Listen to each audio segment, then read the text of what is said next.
жаштарыбызга таалим тарбия берип туралы колдон келген деп 2015-жылдан бeri карылардын ансамблин түзгөнбүз. Карылар дале катарда деп, пожилые еще в строю. Ал атайын юстициядан өткөн макамы бар. Анан эми бул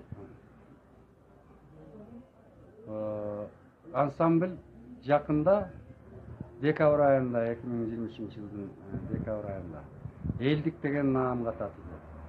Анткени көптөгөн иш-чараларды 2015-жылдан бери уюштуруп келатканбыз. Анан бүгүнкү биздин өткөрүп жаткан иш-чарабыз президентибиздин жарлыгына байланыштуу. Аны жарлыкты ишке ашырууну утурлай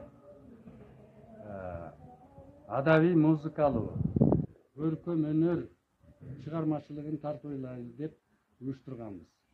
Биз ал жерде көргөзмөлөрдү койдук, акындарыбыздын китептерин койдук. Анан эми ушул карылар дале катарда деген фольклордук ансамблдин концертин бермекчибиз.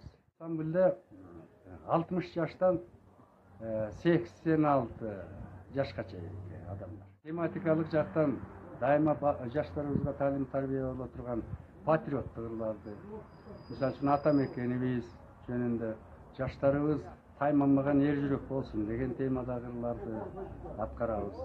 Хорлорубуз бар. Көбүнчө өзүбүз жазган тексттерге, ырларга өзүбүз обон чыгарабыз.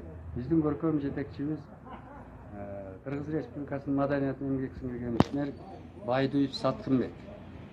Ошонун көптөгөн обондорун биз аткарабыз.